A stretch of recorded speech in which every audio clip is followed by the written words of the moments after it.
Assalamualaikum warahmatullahi wabarakatuh. Baiklah, saya akan memaparkan mengenai proposal disertasi saya yang berjudul Determinan Aktivitas Corporate Social Responsibility dan Dampaknya Terhadap Kinerja Keuangan.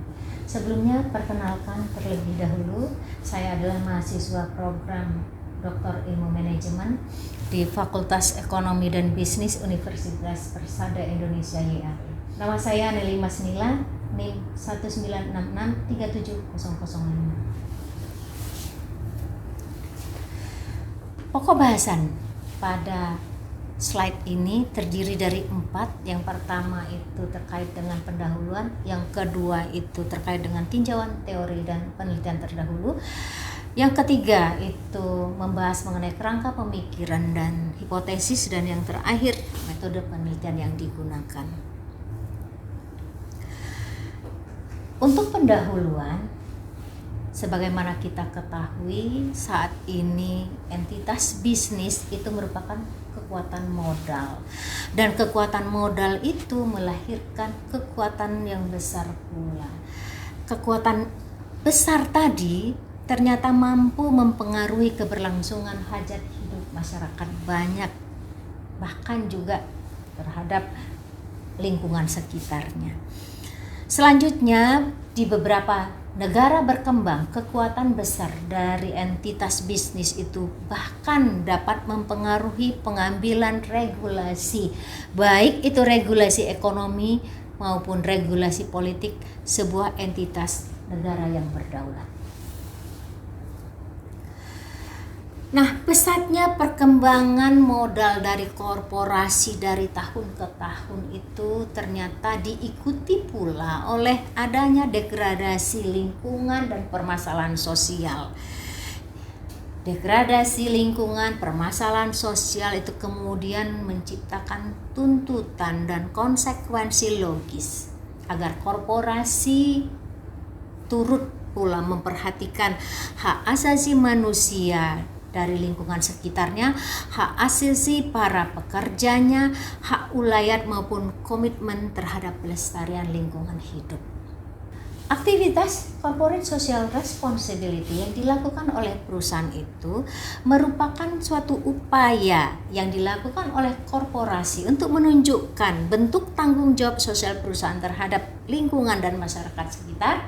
Dan di sisi lain itu menjadi bagian dari kompetitif strategi yang kian diperhitungkan saat ini dalam memenangkan persaingan pasar dan meraih keuntungan bagi perusahaan. Aktivitas CSR menurut Kotler and Lee memiliki berbagai manfaat. Di sini disajikan ada 6 manfaat. Yang pertama, bahwa aktivitas CSR itu akan meningkatkan penjualan dan market share perusahaan. Yang kedua, akan memperkuat brand positioning dari perusahaan. Yang ketiga, itu akan meningkatkan corporate image perusahaan. Yang kelima, akan meningkatkan kemampuan untuk menarik hati, memotivasi, dan mempertahankan karyawannya. Yang kelima, akan menurunkan biaya operasional, dan terakhir itu meningkatkan keinginan untuk melakukan investor dan melakukan analisis finansial pada perusahaan. Bagaimana faktanya di Indonesia? Ini adalah data-data yang diambil dari Bursa Efek Indonesia terkait dengan tren pelaksanaan dan pengungkapan aktivitas CSR pada perusahaan yang terdaftar di Bursa Efek. Di situ ada data yang menunjukkan bahwa dari tahun ke tahun sepanjang tahun 2011 sampai dengan 2014, perusahaan yang terdaftar di Bursa Efek itu makin tahun makin bertambah. Di sisi lain, perusahaan yang mengungkapkan CSR-nya dan melaksanakan CSR-nya juga bertambah, makin naik dari tahun ke tahun. Bisa kita lihat 2011 itu 257 perusahaan, kemudian di 2012 ada 334, 2013 naik menjadi 376, dan di 2014 menjadi 422 perusahaan melaksanakan dan mengungkapkan CSR. Dan tentu yang tidak melaksanakan atau tidak ada CSR-nya tentu akan makin turun. Ini juga tersaji dari angka-angka yang ada di dalam chart ini. kaitannya dengan dananya.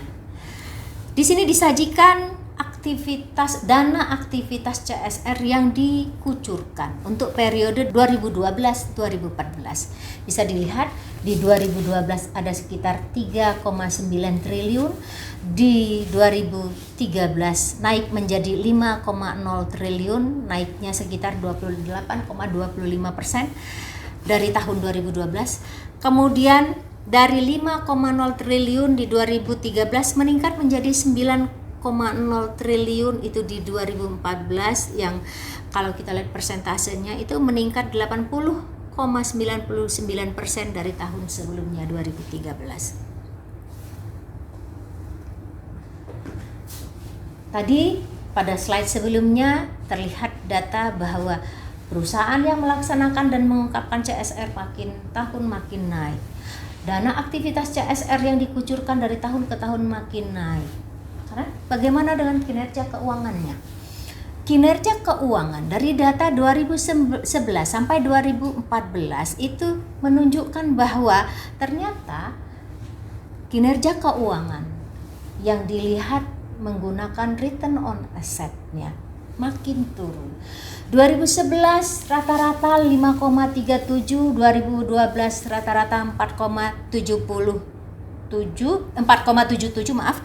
Di tahun 2013 4,62 dan di tahun 2014 turun 3,72. Dari data yang terpapar tadi, yang dipaparkan tadi, yaitu kalau aktivitas CSR-nya naik, kemudian dana CSR-nya juga naik, harusnya secara teori maka ROA-nya juga akan naik. Tapi fenomenanya menunjukkan hal yang sebaliknya, yaitu bahwa ROA-nya makin turun. Sehingga timbul pertanyaan, apa sih yang menyebabkan atau yang berpengaruh terhadap aktivitas CSR itu, dan apa saja yang berpengaruh terhadap kinerja keuangan. Di sini disajikan ada 11 rumusan masalah. Yang pertama, penelitian ini merumuskan masalah, adakah pengaruh kepemilikan institusional salah satu faktor yang mungkin berpengaruh terhadap aktivitas CSR? Jadi di sini adakah pengaruh dari kepemilikan institusional terhadap aktivitas CSR? Yang kedua, adakah pengaruh ukuran perusahaan terhadap aktivitas CSR? Yang ketiga, adakah pengaruh umur perusahaan terhadap aktivitas CSR? Kemudian yang keempat, adakah pengaruh struktur modal terhadap aktivitas CSR? Dan yang kelima, adakah pengaruh bersama-sama atau secara simultan antara kepemilikan institusional, ukuran perusahaan, umur perusahaan, dan struktur modal terhadap aktivitas CSR? Kalau tadi terhadap aktivitas CSR, maka sekarang kita lihat faktor-faktor yang berpengaruh atau apa saja yang berpengaruh terhadap kinerja keuangan. Di sini dilihat adakah pengaruh kepemilikan institusional terhadap kinerja keuangan. Yang ketujuh, adakah pengaruh ukuran perusahaan terhadap kinerja keuangan? Kedelapan, adakah pengaruh umur perusahaan terhadap kinerja keuangan? Kesembilan, adakah pengaruh struktur modal terhadap kinerja keuangan? Kesepuluh, adakah pengaruh aktivitas CSR terhadap kinerja keuangan? Dan terakhir 11, melihat pengaruh bersama-sama, adakah pengaruh dari kepemilikan institusional, ukuran perusahaan, umur perusahaan, struktur modal, dan aktivitas CSR terhadap kinerja keuangan. Pada bagian kedua, di sini dipaparkan tinjauan teoritis dan penelitian terdahulu dalam kaitannya dengan aktivitas CSR dan kinerja keuangan, beserta determinan yang berpengaruh terhadap aktivitas CSR. Berikut disampaikan beberapa teori mendukung. Yang pertama, teori stakeholder. Di dalam teori stakeholder di sini dinyatakan pada intinya yaitu bahwa tanggung jawab perusahaan itu bukan hanya pada pemegang saham atau stockholders, tetapi juga kepada semua pemangku kepentingan yaitu stakeholders. Dan kemudian dalam teori enterprise dinyatakan bahwa perusahaan itu tidak lagi dianggap sebagai unit kecil, melainkan bisa dipandang sebagai unit yang luas.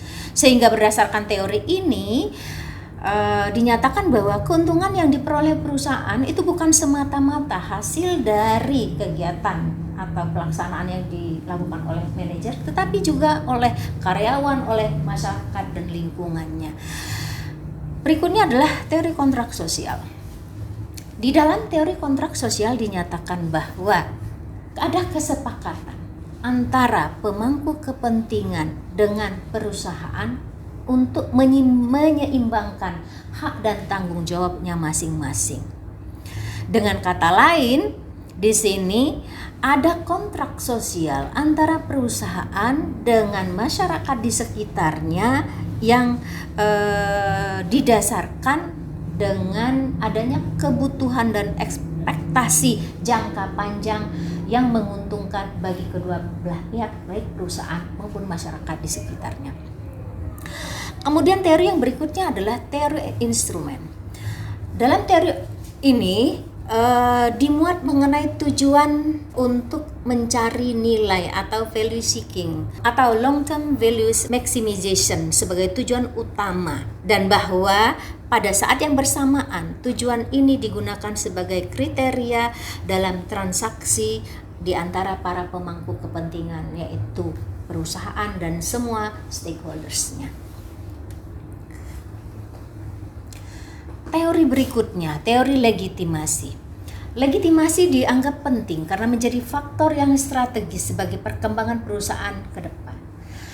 Legitimasi organisasi merupakan persetujuan masyarakat dan sesuatu yang diinginkan atau dicari perusahaan agar perusahaan tersebut dapat beroperasi di lingkungan masyarakat tersebut dalam jangka panjang. Teori signaling.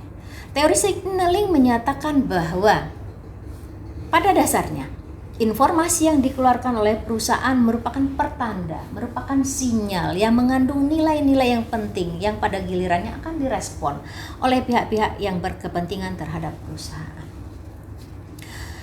Berikutnya adalah teori agensi. Hubungan agen dan prinsipal. Kalau tadi hanya pada sebatas manajer dan pemilik perusahaan, ini ternyata dalam kaitannya dengan CSR itu bisa diaplikasikan lebih luas, yaitu bukan hanya tadi manajer dan pemilik perusahaan, tetapi kepada semua stakeholders yang mempunyai kepentingan terhadap perusahaan, di mana semua pihak yang berkepentingan tadi itu memiliki bargaining position masing-masing.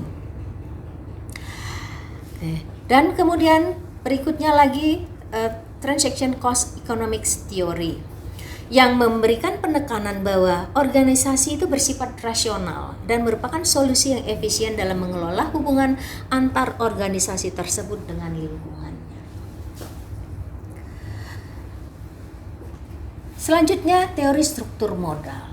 Di dalam teori struktur modal dinyatakan bahwa keputusan pendanaan perusahaan itu terkait adanya asymmetric information atau informasi yang tidak seimbang antara pihak internal perusahaan dengan pihak eksternal perusahaan. Dan terakhir, good corporate governance yang merupakan konsep yang berfungsi itu memberikan keyakinan kepada stakeholders bahwa perusahaan yang dikelola dengan baik dan berbagai kepentingan itu terakomodir pada perusahaan yang memiliki tata kelola atau good corporate governance yang baik. Berikut adalah hasil penelitian determinan-determinan yang memiliki pengaruh terhadap CSR. Di situ ada Fitriani, Yuniati Gunawan, Gianarkis, Grigoris, dan lain-lain. Di sini juga ada Ganewata, Hilal Ahmed Malik, dan seterusnya. Hasil penelitian mereka itu beberapa menunjukkan determinan yang berpengaruh, beberapa juga yang tidak berpengaruh, yang kemudian diangkat menjadi variabel dalam penelitian ini. Selanjutnya, terhadap kinerja keuangan, di sini ada juga yang menunjukkan bahwa ada pengaruh positif terhadap kinerja keuangan, ada yang tidak berpengaruh, kemudian yang lainnya firm size, CSR ownership, dan seterusnya yang menunjukkan beberapa yang berpengaruh dan tidak berpengaruh.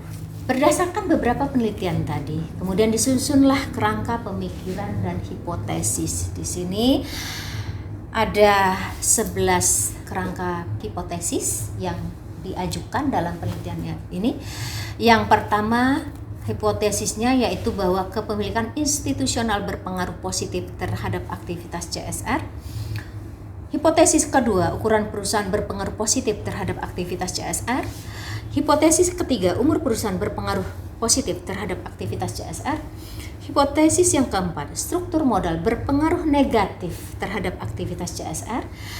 Kemudian hipotesis yang kelima merupakan hipotesis bersama-sama, yaitu kepemilikan institusional, ukuran perusahaan, umur perusahaan, dan struktur modal secara bersama-sama berpengaruh terhadap aktivitas CSR. Selanjutnya, terhadap kinerja keuangan, diajukanlah hipotesis yang keenam, yaitu bahwa kepemilikan institusional itu berpengaruh positif terhadap kinerja perusahaan. Yang ketujuh, ukuran perusahaan berpengaruh positif terhadap kinerja keuangan. Hipotesis ke-8, umur perusahaan berpengaruh positif terhadap kinerja keuangan. Hipotesis yang ke-9, struktur modal berpengaruh negatif terhadap kinerja keuangan. Hipotesis yang ke-10, aktivitas CSR berpengaruh positif terhadap kinerja keuangan. Dan kemudian hipotesis yang ke-11 bersama-sama, kepemilikan institusional, ukuran perusahaan, umur perusahaan, struktur modal, dan aktivitas CSR secara bersama-sama berpengaruh terhadap kinerja keuangan. Maaf, ini ada positif, ini hanya berpengaruh saja karena ada yang positif dan ada yang negatif. Inilah kerangka pemikirannya. Pertama, kepemilikan institusional terhadap aktivitas, ukuran perusahaan terhadap aktivitas CSR, umur perusahaan terhadap aktivitas CSR, struktur modal terhadap aktivitas CSR. Hipotesisnya ditandai H1, H2, H3, H4. Lantas kemudian secara bersama-sama kepemilikan, ukuran, umur, dan struktur itu berpengaruh terhadap aktivitas CSR yang disajikan dari hipotesis yang kelima. Terhadap kinerja keuangan, kepemilikan institusional terhadap kinerja keuangan H6, ukuran perusahaan terhadap kinerja keuangan H7, umur perusahaan terhadap kinerja keuangan H8, struktur modal terhadap kinerja keuangan H9, aktivitas CSR terhadap kinerja keuangan H10, dan kemudian secara bersama-sama kepemilikan institusional, ukuran perusahaan, umur perusahaan, struktur modal, dan aktivitas CSR terhadap kinerja keuangan pada H11. Metode penelitian. Nah, penelitian ini dilakukan dengan data yang bersumber dari laporan tahunan perusahaan yang terdaftar di Bursa Efek untuk periode 2015 sampai dengan 2019. Di sini adalah jumlah perusahaan yang terdaftar pada awal tahun. Kemudian sepanjang tahun itu ada new listing. New listing itu adalah perusahaan yang baru mendaftar. Kemudian delisting itu adalah perusahaan yang kemudian dikeluarkan dari Bursa Efek, delisting. Kemudian ada relisting, adalah perusahaan yang pernah keluar kemudian masuk kembali. Sehingga jumlah perusahaan yang terdaftar pada akhir tahun di 2015 525, 2016 542, 2017 569, 2018 620, dan 2019 669. Sampel dan kriteria pemilihan sampel. Pada penelitian ini dilakukan penarikan sampel. Dan penarikan sampel itu berdasarkan kriteria sebagai berikut. Dari perusahaan yang terdaftar di Bursa Efek pada setiap akhir tahun yang tadi disampaikan, lantas kemudian dikurangi dengan perusahaan yang new listing dan relisting. Kenapa dia dikurangi? Karena datanya tentu tidak lengkap. Dia baru masuk dan dia baru masuk kembali, sehingga data-data keuangannya tidak continue, maka ini dikeluarkan. Kemudian dari perusahaan yang sudah terdaftar tadi ada beberapa laporan tahunan ternyata tidak dapat diunduh. 2015, 16, 17 ada beberapa yang tak dapat diunduh, sehingga ini juga dikeluarkan dari penelitian. Ada yang memiliki rasio negatif, rasio keuangannya itu juga dikeluarkan, dikhawatirkan akan menimbulkan bias. Lantas kemudian dari laporan keuangan yang diunduh, yang dapat diunduh tadi, ternyata ada laporan keuangan yang tidak menyertakan informasi mengenai CSR-nya, atau dana CSR-nya tidak disebut, ada CSR tapi tidak disebut, atau justru laporan CSR-nya yang tidak ada. Sehingga di sini juga kami keluarkan sejumlah sekian. Sehingga dengan demikian dari 2015 yang bisa diambil menjadi sampel itu 54, 2016 124, 2017 185, 2018 itu 218 dan 2019 303. Nah, karena penelitian ini menggunakan sampel yang balance, yang sama, maka saya mengambil yang dari yang terkecil, yaitu sampelnya adalah 54 perusahaan. Ini adalah operasionalisasi variabel beserta rumusnya. Kepemilikan untuk variabel kepemilikan institusional diukur dari persentase kepemilikan saham oleh institusi, skalanya skala rasio, dan cara menghitungnya atau rumus menghitungnya adalah jumlah saham yang dimiliki institusi bagi total saham perusahaan yang beredar dikalikan dengan 100%. Yang kedua, variabel ukuran perusahaan itu diukur dari total aset yang dimiliki perusahaan, rasionya, skalanya skala rasio, dan rumusnya adalah dari logaritma natural ukuran perusahaan dari nilai kapitalisasi pasar. Kemudian yang ketiga, umur perusahaan. Pengukuran variabelnya itu dari jangka waktu dia berdiri sampai dengan periode penelitian, dihitung dalam jumlah bulan, kita juga logkan supaya dia menjadi skala rasio.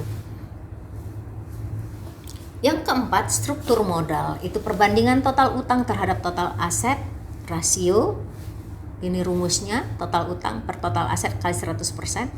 Aktivitas CSR-nya berdasarkan indeks pengungkapan aktivitas CSR-nya pakai skala rasio dengan cara menghitung jumlah item yang diungkapkan oleh perusahaan dibagi dengan jumlah total item yang seharusnya diungkapkan.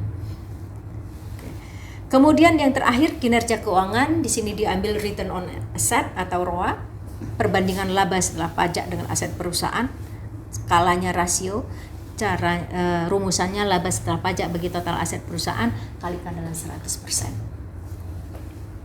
Metode analisis yang pertama tentunya di dalam penelitian itu ada analisis deskriptif yang mana disajikan nanti data-datanya itu dalam bentuk frekuensi, tendensi, tren, yang kemudian disajikan dalam bentuk tabel dan grafik. Berikutnya adalah analisis hubungan kausalitas antara variabel-variabel independen dan dependen tadi. Nah, uji hubungan kausalitas ini menggunakan multiple regression serta dengan bantuan program Ebbius.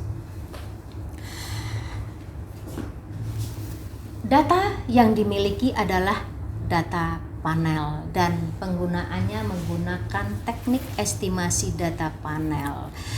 Alasannya di sini ada 5 alasan yang diambil dari Gujarati dan Porter, yaitu bahwa data panel itu dapat mengatasi heterogenitas.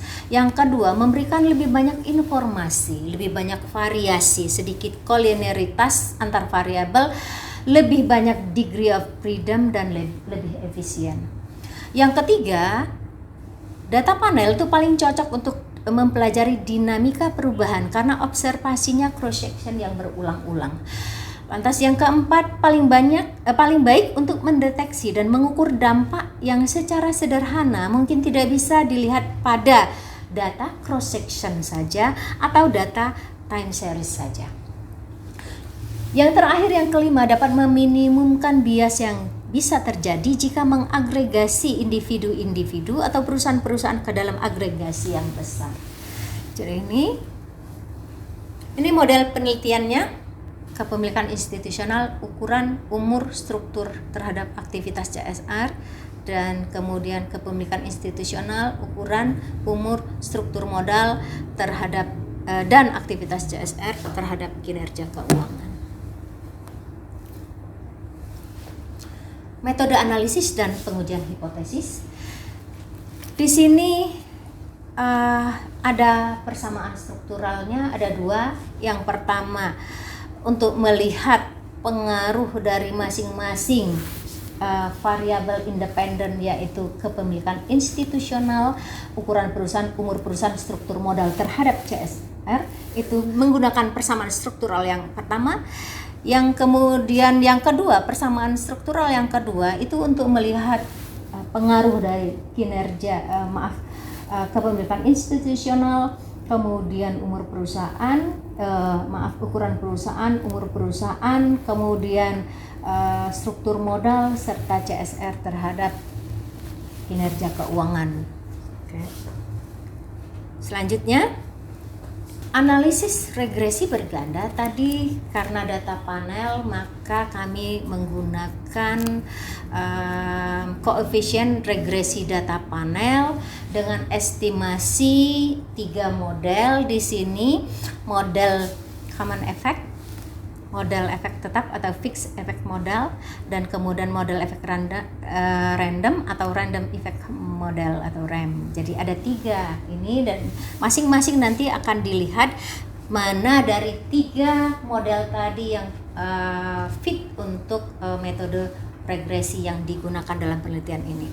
Nah, untuk pengujian kesesuaian model di sini fixed effect nanti dengan common effect dilihat mana yang fit menggunakan uji Chow.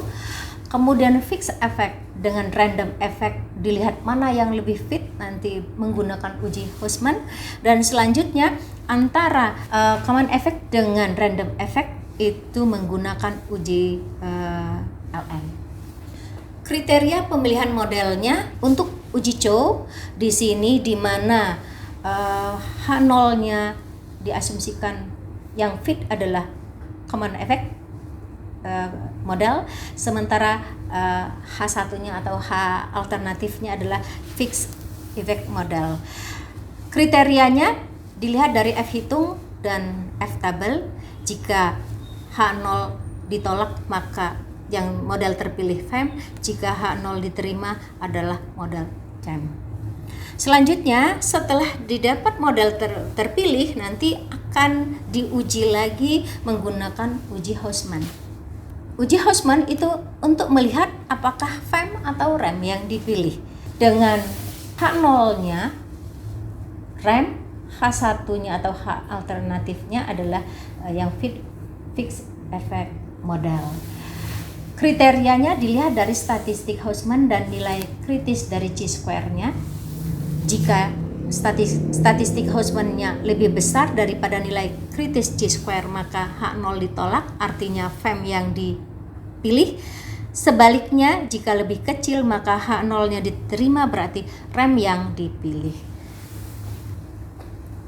Terakhir, kita lihat dari uji LM.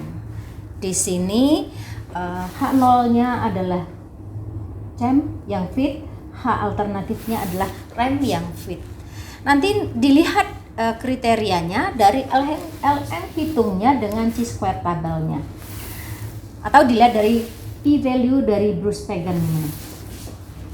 Nah, jika kemudian nilai LM hitung itu lebih kecil daripada chi-square tabel atau p-value Bruce-Pagan-nya lebih besar daripada alpha, maka hasilnya H0-nya diterima, artinya CEM yang terpilih. Sebaliknya jika H0-nya ditolak, maka REM yang terpilih. Dari model-model yang terpilih tadi nanti akan dilihat mana model yang paling banyak terpilih, maka berarti model itulah yang nanti dianggap model yang fit sebagai model untuk analisis regresi pada penelitian ini. Pengujian hipotesis. Terdapat 2 jenis uji hipotesis yang dilakukan terhadap koefisien regresi, yaitu uji F Ya, uji F itu adalah uji simultan, uji serentak, dan kemudian yang kedua uji T, yaitu uji individual atau parsial. Kriteria ujinya H0 diterima untuk yang uji F. H0 diterima jika F hitungnya lebih kecil atau sama dengan F tabel, dan H0-nya ditolak jika F hitungnya lebih besar daripada F tabel. Untuk uji T, maka H0-nya diterima jika T hitungnya lebih besar daripada T tabel, dan H0-nya akan ditolak jika T hitungnya lebih kecil daripada T tabel. Oke. Demikianlah paparan terkait dengan proposal penelitian yang berjudul Determinan Aktivitas CSR dan dampaknya terhadap kinerja keuangan pada perusahaan yang terdaftar di Bursa Efek. Terima kasih atas perhatiannya, dan saya ucapkan wabillahi taufiq wal hidayah. Wassalamualaikum warahmatullahi wabarakatuh.